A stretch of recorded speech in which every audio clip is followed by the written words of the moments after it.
Hi friends, എല്ലാവർക്കും നമസ്കാരം. C P സുരസ് world എന്ന ചാനലിലേക്ക് എല്ലാവർക്കും സ്വാഗതം. ഞാൻ ഇന്ന് വന്നിരിക്കുന്നത് പപ്പടവും മുടക്കച്ചമീനും കൂട്ടിയിട്ടുള്ള നല്ല ടേസ്റ്റി ആയിട്ടുള്ള ഒരു ചമ്മന്തിയുമായിട്ടാണ്.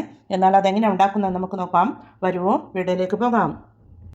ആദ്യമായി ഈ ചമ്മന്തി ഉണ്ടാക്കാൻ വേണ്ടി ഒരു ചീനച്ചട്ടി സ്റ്റൗ മീത ചൂടാക്കാൻ വെച്ചിട്ടുണ്ട്. അതിലേക്കൊരു 1/4 കപ്പ് ഉണക്കച്ചമീൻ ഇട്ട് കൊടുക്കാം. ഇട്ട് കൊടുത്തൊന്ന് ഫ്രൈ ചെയ്തെടുക്കണം.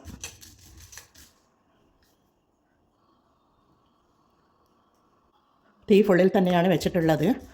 ഈ ഇരുമ്പിൻ്റെ ചീനച്ചട്ടി ആയതുകൊണ്ട് തന്നെ ചൂട് പിടിക്കാൻ കുറച്ച് താമസം പിടിക്കും.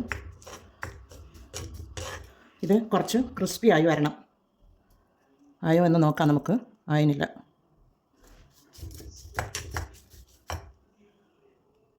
ഇത് ക്രിസ്പിയായി വന്നിട്ടുണ്ട്. ഇതാ തീ ഓഫ് ചെയ്ത് കൊടുത്തിട്ടുണ്ട്. ഇനി ഇത് നമുക്ക് വേറൊരു പാത്രത്തിലേക്ക് മാറ്റി തണുക്കാൻ വേണ്ടി മാറ്റി വെക്കാം. ഇത് മാറ്റിയെടുത്തിട്ടുണ്ട്. ഇതിൻ്റെ തലയും വാലും കളഞ്ഞെടുത്തതിന് ശേഷം കഴുകിയെടുത്തിട്ട് വേണം നമുക്കിത് ഉപയോഗിക്കുവാൻ. പിന്നീട് അതേ ചീനച്ചട്ടി തന്നെ ഞാൻ സ്റ്റൗ മീത ചൂടാക്കാൻ വെച്ചിട്ടുണ്ട്. അതിലേക്ക് 3 പപ്പടം വാട്ടാനുള്ള ഒരു 1/4 കപ്പ് വെളിച്ചെണ്ണ ഒഴിച്ച് കൊടുക്കണം. ഒരു 1/4 കപ്പ് മതിയാകും. 1/4 കപ്പ് വെളിച്ചെണ്ണ ഒഴിച്ച് കൊടുത്തിട്ടുണ്ട്. നമുക്ക് അതൊന്ന് ചൂടായി വരട്ടെ. വെളിച്ചെണ്ണ ചൂടായി വന്നിട്ടുണ്ട്. അതിലേക്ക് പപ്പടം നമുക്ക് വാട്ടിയെടുക്കാം. 3 പപ്പടം വാട്ടിയെടുക്കണം.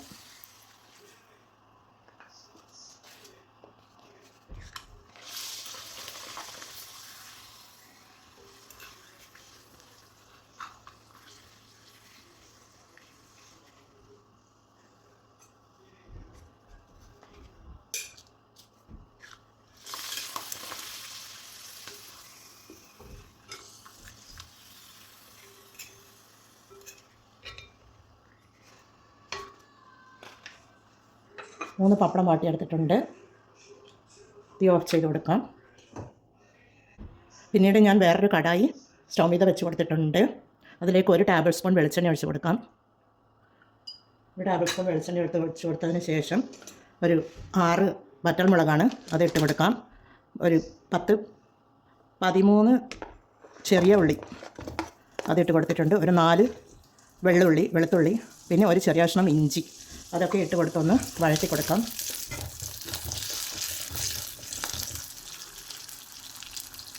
പിന്നീട് ഇതിലേക്ക് 1 നെല്ലിക്ക വലുപ്പത്തിലുള്ള പുളി ഇട്ട് കൊടുക്കാം. പിന്നീട് ഒരു 1/4 കപ്പല്ല, അര കപ്പ് ചിരകിയ തേങ്ങ. നിങ്ങൾക്ക് തേങ്ങ ആവശ്യത്തിന് നിങ്ങൾക്ക് ഇട്ട് കൊടുക്കാം. ഞാൻ 1/2 കപ്പാണ് എടുത്തിട്ടുള്ളത്. അത് കൂടി ഇട്ട് കൊടുത്ത് ഒന്ന് വഴറ്റി കൊടുക്കാം. പിന്നീട് അതിലേക്ക് ഒരു 3 കാന്താരിയാണ്. അത് ഓപ്ഷണലാണ്, എൻ്റെ അടുത്തുള്ളത് കൊണ്ട് ഞാൻ ഇട്ടതാണ്. പിന്നീട് ഒരു 3 തണ്ട് കറിവേപ്പില ഉതിർന്നിട്ട് കൊടുക്കാം. എല്ലാം കൂടി ഒന്ന് നല്ലതുപോലെ ഒന്ന് വഴറ്റി കൊടുക്കാം. തീ മീഡിയം സൈസിലാണ് വെച്ചിട്ടുള്ളത്. അതിനുശേഷം ഇത് മിക്സിയുടെ ജാറിലേക്കിട്ട് പപ്പടവും ഉണക്കച്ചമീനും ഉപ്പും ഇട്ട് ഒന്ന് അരച്ചെടുക്കണം. അരക്കുകയല്ല, ക്രഷ് ചെയ്തെടുക്കണം, ചമ്മന്തിയാക്കി എടുക്കണം. മിക്സിയുടെ ജാർ എടുത്ത് വെച്ചിട്ടുണ്ട്. അതിലേക്ക് ഈ കഴുകി വെച്ച ഉണക്കച്ചമീൻ ഇട്ട് കൊടുക്കാം. അതിനുശേഷം 3 പപ്പടം നമുക്ക് പൊടിച്ചിട്ട് കൊടുക്കാം. പൊടിച്ചിട്ട് കൊടുക്കാം. പിന്നീട് ഫ്രൈ ചെയ്ത് വെച്ച തേങ്ങയും നമുക്ക് ഇട്ട് കൊടുക്കാം. 1 ടീസ്പൂൺ ഉപ്പും കൂടി ഇട്ട് കൊടുക്കാം. ഉപ്പ് ഇപ്പോൾ 1 ടീസ്പൂൺ ഇട്ടിട്ടുള്ളത്. അതിൽ കൂടുതൽ വേണമെന്നുണ്ടെങ്കിൽ നമുക്ക് നോക്കി ഇട്ട് കൊടുക്കാം. പിന്നീടൊരു 3 ടേബിൾ സ്പൂൺ വെള്ളവും കൂടി ഒഴിച്ച് കൊടുത്ത് നമുക്കിത് ക്രഷ് ചെയ്ത് കൊണ്ടുവരാം. ക്രഷ് ചെയ്തെടുത്ത ചമ്മന്തി ഇവിടെ ഒരു പ്ലേറ്റിലേക്ക് മാറ്റിയെടുത്തിട്ടുണ്ട്. പിന്നീട് 1 ടേബിൾ സ്പൂൺ പപ്പടം കാച്ചിയ വെളിച്ചെണ്ണയാണ്. 1 ടേബിൾ സ്പൂൺ നമുക്കിതിൻ്റെ മുകളിലേക്ക് ഒഴിച്ച് കൊടുക്കാം. ഒഴിച്ച് കൊടുത്ത് ഒന്ന് ഇളക്കി കൊടുക്കാം. ഒന്ന് ഇളക്കി കൊടുത്തതിന് ശേഷം നമുക്ക് വേറൊരു പ്ലേറ്റിലേക്ക് നമുക്കിത് സെർവ് ചെയ്യാം. താളിച്ചെടുക്കുന്നുണ്ടെങ്കിൽ താളിച്ചും എടുക്കാം. ഞാൻ ഇതുപോലെ വെളിച്ചെണ്ണ ഒഴിച്ചിട്ടാണ് എടുത്തിട്ടുള്ളത്. ഉണക്കച്ചമീനും പപ്പടവും കൂട്ടിയിട്ടുള്ള ചമ്മന്തി ഇവിടെ ഞാനൊരു സർവിങ് പ്ലേറ്റിലേക്ക് മാറ്റിയിട്ടുണ്ട്. ഇപ്പോൾ ചോറിൻ്റെ കൂടെ കഴിക്കുവാൻ നല്ല ടേസ്റ്റായ ഒരു കോമ്പിനേഷനായ ഒരു ചമ്മന്തിയാണിത്.